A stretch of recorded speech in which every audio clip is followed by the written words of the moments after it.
حدیث مبارک سعودنا ابوذر رض اللہ عنہ سے مروی ہے کہ نبی کریم صلی اللہ علیہ وسلم نے فرمایا، جس نے غسل کیا، طہارت حاصل کی اور اچھی طرح طہارت حاصل کی، اپنے کپڑوں میں سے بہترین لباس پہنا اور خوشبو استعمال کی جو اللہ تعالیٰ نے اس کے لیے میسر کی، اپنی اہلیہ کا تیل لگا لیا، پھر جمعہ کے لیے آیا اور نہ کوئی لغو کام کیا اور نہ دو بندوں کے درمیان کوئی جدائی ڈالی، تو اس کے وہ گناہ بخش دیے جائیں گے جو اس جمعہ سے اگلے جمعہ کے مابین ہوں گے۔ حدیث شریف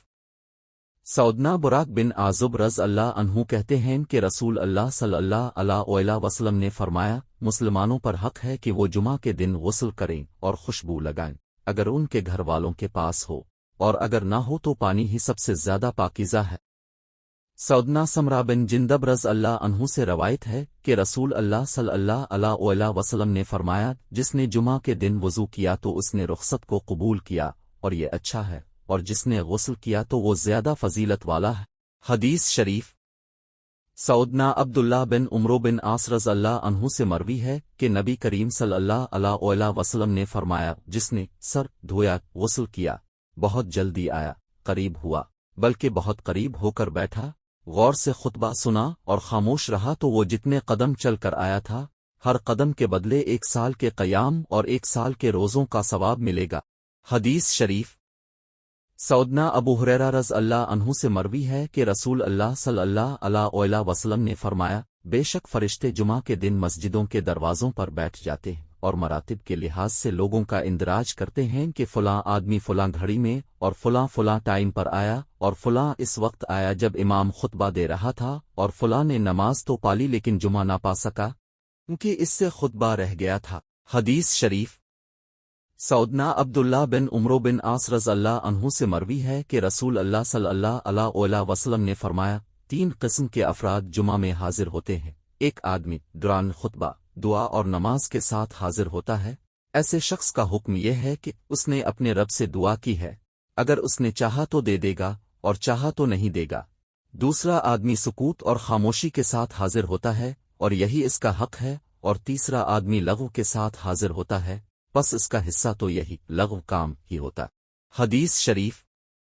یزید بن ابی مریم کہتے ہیں، میں جمعہ کے لیے مسجد کی طرف پیدل جا رہا تھا، مجھے ابا بن رافع ملے، جبکہ وہ سواری پر تھے، وہ کہنے لگے، خوش ہو جا۔ میں نے سعودنا ابو بصر رض اللہ عنہ کو یہ کہتے ہوئے سنا کہ رسول اللہ صلی اللہ علیہ وسلم نے فرمایا، جس شخص کے قدم اللہ کے راستے میں گرد آلود ہوئے، اللہ ان کو جہنم کی آگ پر حرام کر دے گا۔ حدیث شریف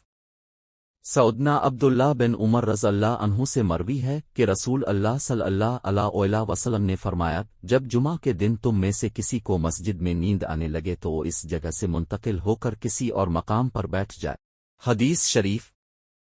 سعودنا عبداللہ بن بصر رض اللہ عنہ بیان کرتے ہیں کہ ایک آدمی لوگوں کی گردنیں پھلانگتے ہوئے نبی کریم صلی اللہ علیہ وسلم کی طرف آیا، جبکہ اب صلی اللہ علیہ وسلم جمعہ کے روز لوگوں کو خطبہ ارشاد فرما رہے تھے۔ اب صلی اللہ علیہ وسلم نے اسے فرمایا، بیٹھ جا، تو نے لوگوں کو تکلیف دی ہے اور تاخیر سے آیا ہے۔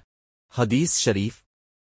سعودنا جابر بن سمر رض اللہ عنہ سے روایت ہے، وہ کہتے ہیں، میں نے رسول اللہ صلی اللہ علیہ وسلم کو کبھی نہیں دیکھا کہ اب صلی اللہ علیہ وسلم جمعہ کا خطبہ دیتے ہوں مگر کھڑے ہو کر، اس لیے جو شخص تجھے یہ بیان کرے کہ اب صلی اللہ علیہ وسلم بیٹھ کر خطبہ دیتے تھے تو اسے جھٹلا دے، کیونکہ اب صلی اللہ علیہ وسلم نے ایسے نہیں کیا۔ نبی کریم صلی اللہ علیہ وسلم خطبہ دیتے، پھر بیٹھ جاتے، پھر کھڑے ہو کر خطبہ دیتے۔ اب صلی اللہ علیہ وسلم جمعہ میں 2 خطبے ارشاد فرماتے اور انون 2 کے درمیان بیٹھتے۔ حدیث شریف